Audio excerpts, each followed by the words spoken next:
Hello, everyone. Welcome to Barca News. It is April 26, 2026. And ladies and gentlemen, Barcelona considering a new target for the center back position. I'm going to tell you who it is. Also, Kees Smit, considered one of the most promising midfielders in Europe, offering himself to Barcelona yet again.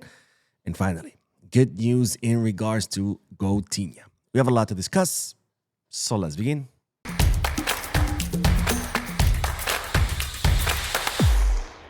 Hello everyone, welcome to the channel. My name is Bo.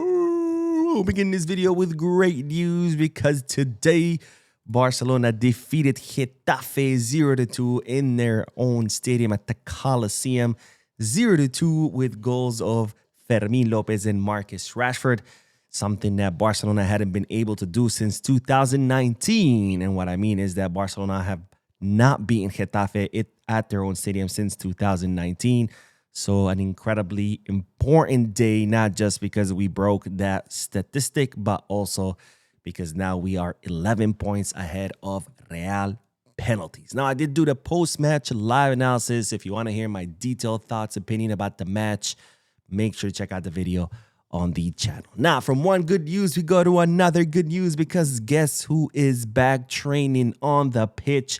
It's no other than Coutinho. As you know, Rafinha was injured during the FIFA international break while playing a friendly match between Brazil and France.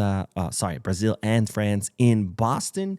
The initial timeline was for him to be out 5 weeks, but now Rafinha is back training on the pitch, which of course is signaling that he is nearing the completion of his recovery. Now, based on the schedule, it's expected that Rafinha will start training with the group starting midweek. It will most likely be partial group trainings and then eventually be full group trainings. And then, of course, eventually Rafinha will be declared fit. It's expected that Rafinha will be fit by El Clásico match, but hopefully he could be fit by before that, maybe by the Osasuna match. That way he can get some minutes and he can be ready for El Clásico.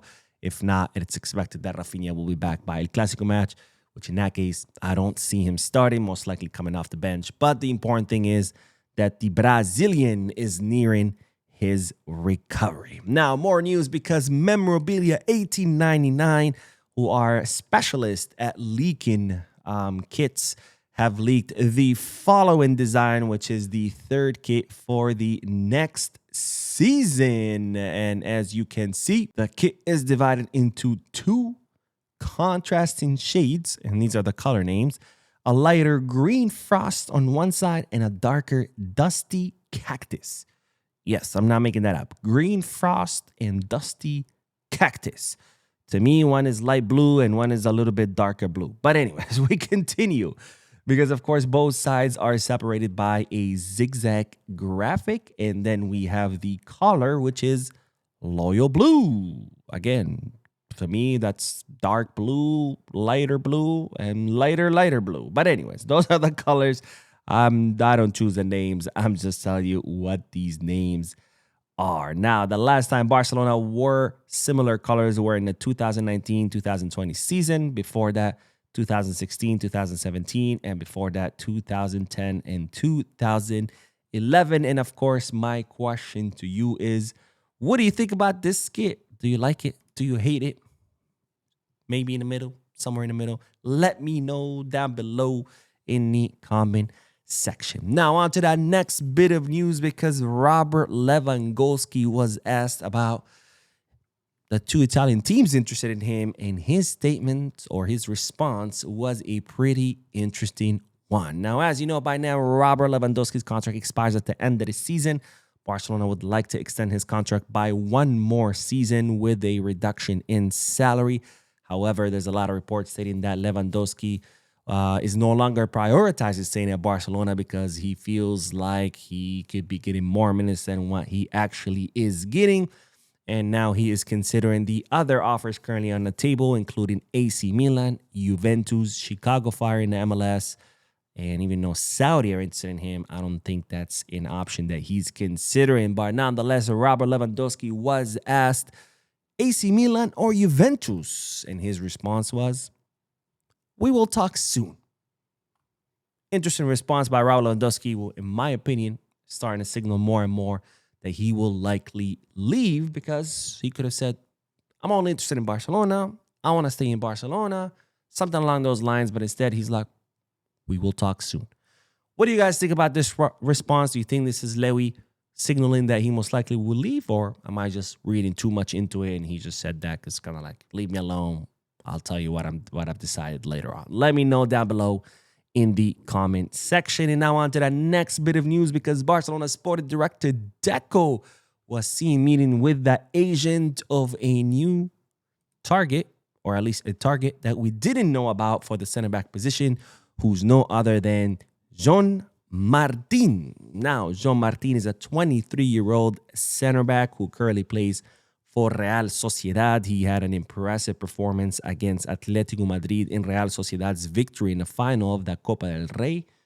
And he has a contract with Real Sociedad until 2031. Now, Jon Martin, as a center back, he stands at 187 centimeters, so a pretty tall guy. I think that's like 6'2 or 6'3, something like that. Maybe 6'2. He is very good with aerial balls. He has an incredible ball distribution and a good read of the field. And it's reported that his release clause sits at 50 million euros. And Deco was seen meeting with his agent, Iñaki Ibanez. Now, it seems that Barcelona were meeting with Iñaki Ibanez to kind of see, like, where's Jon Martin sitting? Like, what are his plans? What's his contract like? Does he have a release clause? And I guess in this meeting is when Barcelona found out the release clause sits at 50 million euros. Now, if you're wondering, why is Deco meeting with the agent of Jon Martin? Because, of course, even though the number one target is Bastoni, and even though Bastoni has given the green light to join Barcelona, and Barcelona are in negotiations with Inter Milan, in case that doesn't go through, of course, Barcelona need a plan B. And as such, they're scouting the market for other options that could be that plan B in case Bastoni doesn't work out. Now, one plan B or one option B that Barcelona were considering was, of course, Marco Senesi, the 28-year-old center back who currently plays for Bournemouth. His contract expires at the end of the season, which means he will be free agent. Barcelona were considering as a low-cost option since he would be a free agent. But as I told you in a previous video, this option was ruled out because Marco Senesi wanted to stay in the Premier League. And, well, lo and behold, that's exactly what has happened, because Senesi has reached a pre-agreement with Tottenham Hotspur. So, no Senesi. Again, this was ruled out because he expressed out loud, hey, I want to stay in the Premier. So Barcelona were like, all right, well, never mind then. But now, for sure done, since he will be joining Tottenham Hotspur. Interesting decision, by the way, by him. Not that to stay in the Premier, that's totally understandable. It's the best league in the world. But to go to Tottenham, who are in danger of relegation, I don't know. Anyways, let's end today's video with the statements of Kees Smit, who has yet once again offered himself to Barcelona. Now, Kees Smit is someone we've talked about in the past. He's a 20-year-old midfielder currently playing for AZ Alkmaar in the Dutch league. He's considered one of the most promising midfielders in Europe. And just recently, Ronald Koeman compared him to a mix, or described him as a mix of Frenkie de Jong and Pedri. And of course, if there's anyone that knows Pedri and Frenkie, well, it's Ronald Koeman. After all, it's Koeman who gave Pedri his debut. It's Koeman who trained Frenkie at Barca and continues to train him in the Dutch national team. And now Koeman saying that Kees Smit is a combination of both players. Now, Kees Smit has offered himself to Barcelona multiple times, and now he has offered himself once again because Kees Smit just won the Dutch Cup with AZ Alkmaar.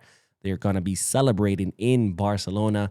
And of course, there he was asked, hey, if you're in Barcelona, do you think this would be, a good opportunity that Barcelona negotiate for you? And this is what he had to say. If they ask me to negotiate, I am totally willing to do so. Of course, I have time for it.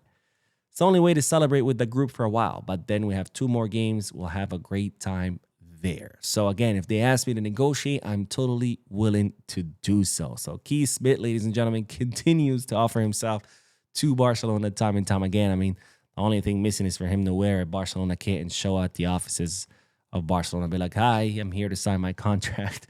But of course, the question is, do you think Barcelona should sign Kees Smit? On one hand, incredibly promising midfielder with lots and lots of potential. On the other hand, we have a million midfielders. So, of course, my question to you is, should Barcelona sign Kees Smith, or at least attempt to sign him? Yes, no, maybe? Let me know down below. Anyways, that is all the news for this video. Again, I did do the post-match live analysis. Make sure to watch it if you want to hear my opinion, my breakdown of Barcelona's victory over Getafe. Don't forget to hit the like button, subscribe to the channel, drop a comment, and as always, Viscars.